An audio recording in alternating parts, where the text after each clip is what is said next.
नमस्कार दोस्तों, मैं संध्या आज फिर हाजिर हूँ आपके सामने एक नए टॉपिक के साथ। दोस्तों, इस टॉपिक की शुरुआत करने से पहले मैं आप लोगों को एक स्टोरी सुनाना चाहती हूँ। I am very much sure कि ये आप सब लोगों ने ये प्रसंग सुन रखा होगा। जी हाँ, तो दोस्तों, महाभारत के युद्ध के बारे में सब लोग जानते हैं। वो कौरवों और पांडवों के बीच में युद्ध हुआ था। और उसमें दोस्तों एक ऐसा प्रसंग आता है जहां पर कौरवों ने चक्रव्यूह की रचना की थी और चक्रव्यूह के अंदर 7 द्वार होते थे जिन्हें तोड़ना होता था।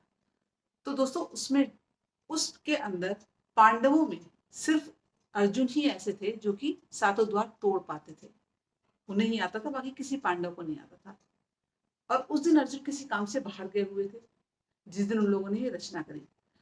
दोस्तों, अभिमन्यु जो कि अर्जुन के पुत्र थे, आप लोग जानते ही होंगे, उन्हें 6 द्वार तोड़ने आते थे, लेकिन 7वां द्वार वो भी नहीं तोड़ पाते थे। उन्हें भी नहीं आता था इस बात को। और आप सभी लोगों को ये बात पता ही होगी, और अगर नहीं पता है तो मैं जल्दी से आपको बताना चाहूंगी कि अभिमन्यु ने वो द्वार तोड़ने की बात कहाँ सीखी, या उन्होंने उन 6 द्वारों को तोड़ना कहाँ से सीखा था। जब वो सुभद्रा के गर्भ में थे तो एक दिन अर्जुन उन्हें ये सुना रहे थे कि वो द्वार कैसे तोड़े जाते हैं चक्रव्यूह के। तो जब वो 6 द्वार तक पहुंचे तो सुभद्रा को नींद आ गई और अर्जुन ने अपनी बात को वहीं रोक दिया। तो दोस्तों, उस दिन के बाद से दोबारा से कभी भी इस बात का जिक्र नहीं हुआ। और अर्जुन को 6 द्वार तोड़ने जब अपनी माँ के गर्भ में थे, उन्होंने तभी सीख लिया था। तो दोस्तों, आप ये देख सकते हैं, मैं इस कहानी से आपको सिर्फ ये समझाने की कोशिश कर रही थी कि कहानी सुनाना या बच्चों को कुछ सुनाना कितना इंपॉर्टेंट होता है। आप सोचिए, माँ के गर्भ के अंदर जब बच्चा सीख सकता है, तो जब वो बाहर आ गया है तो वो कितनी ही चीजें कहानियों के माध्यम से सीख सकता है। हाँ दोस्तों, आज मेरा जो टॉपिक है वो यही है कि बच्चों की लाइफ में या उनके डेवलपमेंट में स्टोरी टेलिंग या कहानियों को जो हम सुनाते हैं ना, उसका क्या महत्व होता है। हम केवल मनोरंजन के लिए या टाइम पास के लिए कहानियां नहीं सुनाते हैं। दोस्तों, उन कहानियों के माध्यम से अपने बच्चों को बहुत सारी चीजें सिखा देते हैं। और I am very much sure कि आप सभी लोग इस दौर से गुजर चुके होंगे या गुजर रहे होंगे। जिनके छोटे बच्चे होंगे वो लोग आज भी कहानियां सुना रहे होंगे, और जिनके बच्चे बड़े हो गए होंगे उन्हें सुना चुके होंगे। तो दोस्तों, ये एक बहुत नॉर्मल सी प्रक्रिया है जो हमेशा से होती आई है। बस इसके पीछे साइंटिफिक रीजंस भी थे, ये बात हम लोगों को भी कुछ समय से पता चली है।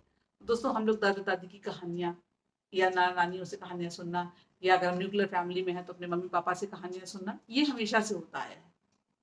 और दादा दादी की कहानियां तो दोस्तों एक सीरियल भी था। जब हम हमारे बचपन में हम लोगों ने वो सीरियल देखा है तो उसका नाम ही यही था, क्योंकि कहानियां एक्चुअली दादा दादी से ज्यादा रिलेट की जाती हैं कि वो अपने ग्रैंड चिल्ड्रंस को कहानियां सुनाएंगे। तो दोस्तों, कहानियों का महत्व बहुत है। हम जल्दी से इस पर आते हैं। तो सबसे पहली चीज, जब भी आप कोई कहानी सुनाना शुरू करते हैं ना, उसका एक बड़ा कारण ये होता है, बच्चे जैसे ही कहानी सुनने बैठते हैं तो वो उस कहानी के अंदर पूरी तरह से खो जाते हैं, इमेजिनरी वर्ल्ड में चले जाते हैं। आप उन्हें कहानी सुनाइए। आपने मान लीजिए सुनाया कि एक कोई बच्चा था उनकी एज का, कि वहां रहता था, इस तरह की परिस्थितियां थी, इकोनॉमिक कंडीशन ऐसी थी, ऐसे वो स्कूल जाता था। जो कुछ आप बोलेंगे वो इमेजिन करता रहेगा उसमें, और वो उस वर्ल्ड के अंदर चला जाता है। और वहां पे आप जिन जिन परिस्थितियों में, जैसे जैसे हालातों से वो बच्चा निकलता है ना, जो चीजें करता हुआ, वो बच्चा उतनी देर जब वो सुन रहा होता है वो खुद को वहां उस दुनिया में पा रहा होता है। और दोस्तों, जाने अनजाने हम उस कहानी के माध्यम से उन्हें खूब सारी चीजें जो कि एक्चुअली कभी रियल वर्ल्ड में भी हो सकती हैं, उन्हें हम सिखा रहे होते हैं। उन्हें फेस करना, उन्हें डील करना, उन्हें हैंडल करना, अगर कोई प्रॉब्लम्स हैं छोटी छोटी तो वो कैसे हैंडल होती हैं। तो ये एक बहुत बड़ी चीज है जो कि आप लोग आराम से सिखा देते हैं अपने बच्चों को। और दोस्तों, इसीलिए ये प्ले स्कूल्स जो हैं, आप सभी लोग शायद मेरी इस बात से एग्री करेंगे कि प्ले स्कूल्स का एक्चुअली बेस ही वहां शुरू होता है। स्टोरीज, राइम्स, गाने, डांस, ये सब चीजें वो हैं जो बच्चों को इमेजिनेशन में ले जाती हैं और उन्हें एक्चुअली उस वर्ल्ड में पहुंचा देती हैं जो चीजें उसमें सुनाई जा रही होती हैं। और बच्चे वहां से, जैसे वहां वो कैरेक्टर उनको डील करता है, वैसे ही वो अपनी रियल लाइफ में उसको डील करना सीख रहे होते हैं। तो दोस्तों, अगर आपको मेरा ये कंटेंट अच्छा लग रहा हो तो प्लीज वीडियो को लाइक एंड शेयर कीजिएगा, और कमेंट में जरूर बताइएगा कि आप लोग इससे एग्री करते हैं या नहीं। और अगर आपके पास भी अपना कोई ऐसा एक्सपीरियंस है तो मुझे जरूर बताइएगा। तो दोस्तों, एक ये पहली चीज कि बच्चा इन सब चीज़ों को सीखता है, वो क्रिएटिव होता है, वो इमेजिनरी वर्ल्ड में रहना, इमेजिनेशन उसकी काफ़ी स्ट्रांग हो जाती है। तो दोस्तों ये तो एक चीज़ होती है। और दूसरी चीज़, एक इमोशनल इंटेलिजेंस। जैसे आपने कोई स्टोरी सुनाई जिसके अंदर कुछ इमोशंस हैं जुड़े हुए, चाहे वो गुस्से का हो, प्यार का हो, कोई भी कुछ भी हो, एम्पैथी है, काइंडनेस है, जो भी। तो आप देखिएगा कि आप जब वो स्टोरी सुनाते हैं बच्चों को, तो बच्चे भूलते नहीं हैं। आप ये सोचेंगे मैंने आज ये कहानी सुनाई, कल ये भूल चुका होगा, नहीं भूलेगा वो। और अगर कभी वो सिचुएशन या उससे मिलती जुलती सिचुएशंस की लाइफ में आएगी, तो वो उसी तरह से डील करेगा जिस तरह आपने उसको स्टोरी में बताया होगा। ये बच्चों की एक आदत होती है कि वो 1.5 साल से लेकर 5 साल की एज में बहुत तेजी से चीज़ों को ग्रास्प करते हैं। और उनको आप जितना कुछ सिखाने की कोशिश करें, वो बहुत ज़्यादा सीखते हैं और प्रैक्टिकली करने की बहुत कोशिश करते हैं। वो केवल सुन करके बैठते नहीं हैं, वो अप्लाई करने की भी कोशिश करते हैं। अगर वो सिचुएशंस आ जाए तो उसे अप्लाई भी करते हैं वो। तो दोस्तों, उनके अंदर इमोशनल इंटेलिजेंस पैदा होता है, या वो इमोशनली थोड़े स्ट्रांग बनते हैं स्टोरीज के थ्रू। दूसरा, एक मॉरल डेवलपमेंट। ऑब्वियसली हम लोग एक्चुअली यही समझते हैं हमेशा कि जब हम कहानी सुना रहे हैं तो बच्चे को जो एक लास्ट में एक आता है ना कि मॉरल ऑफ द स्टोरी हम बताते हैं कि इससे आप ये सीखें या इस स्टोरी से हमें ये शिक्षा मिलती है। जी हाँ दोस्तों, वो एक बहुत इंपॉर्टेंट पार्ट होता है। और आप जब डेली बच्चे को 1.5-2 साल की उम्र से लेकर के, और मुझे लगता है 7-8 साल तक तो जरूर ही बच्चों को स्टोरी सुनानी चाहिए। बड़े पर भी सुना सकते हैं आप, ऐसा नहीं मैं कहूँगी। 12 साल 13 साल का बच्चा भी कहानी सुनता है। हाँ, बस ये हो सकता है कि छोटी छोटी चीजें, अब क्योंकि वो बड़ा हो रहा है तो उसकी लाइफ में जैसी चीजें आनी, जैसी प्रॉब्लम है, जैसी सिचुएशंस आनी है, उस हिसाब की स्टोरीज हमें उसको सुनानी पड़ेंगी। और अकॉर्डिंगली हमें उसको मैनेज करना पड़ेगा। और ये दोस्तों, ये भी जरूरी नहीं कि हम स्टोरी केवल पढ़ें तब उसको सुनाएं, या कहीं खुद देखें तो सुनाएं। नहीं, हम इमेजिन, हम बना भी सकते हैं स्टोरीज। अब मान लीजिए आपके बच्चे के अंदर कोई एक ऐसी हैबिट है, फॉर एग्जाम्पल उसको जंक फूड खाने की आदत है। तो अगर वो जंक फूड खाता है और आपसे कई बार कोशिश कर रहे हैं, दोस्तों ये बहुत ही नॉर्मल प्रॉब्लम है, मैं आपको बता रही हूँ, पेरेंट्स की। बड़े बच्चों में भी है और छोटों में भी है। तो अगर इसको छोटे बच्चे में आप कोशिश कर लें रोकने की, तो मुझे लगता है फिर आसान होता है।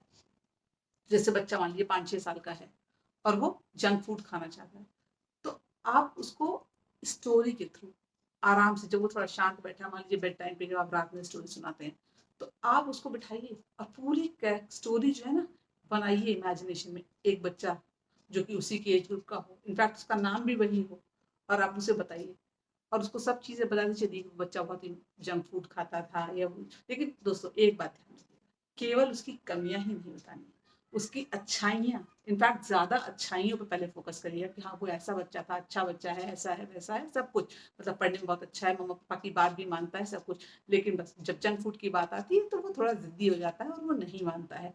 इस तरह से सुनाइए और पूरी स्टोरी एंड तक लेके जाइए कि वहाँ उसको एक बार डॉक्टर के यहाँ ले जाने की जरूरत पड़ी तो डॉक्टर ने उसको बताया कि आपके पेट में जो है कुछ कीड़े हैं जो कि जंक फूड खा के हेल्दी होते हैं और फिर वो आपको परेशान करते हैं। मतलब एक पूरी स्टोरी क्रिएट करिए।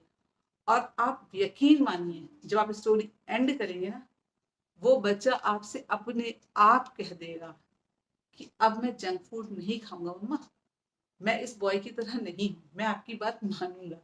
ये दोस्तों, ये मेरा अपना आजमाया हुआ है और आप चाहें तो आप भी आजमा के देख लें।